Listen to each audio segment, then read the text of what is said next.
Let's see how to change the default file format when saving in Microsoft Word. First off, we want to open our document. And as you can see right here, we have our document ready. Now, to change the save setting, simply click on the File tab.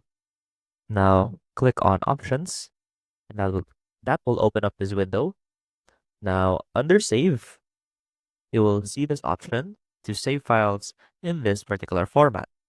So currently, we have it on .docs, which is the default format to which Microsoft Word saves its documents. Now, let's say that we want to change it into an older version of Microsoft Word, such as .doc. Now, simply click on that. Now, click OK.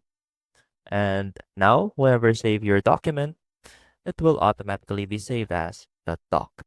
I hope this helped, and I will see you soon.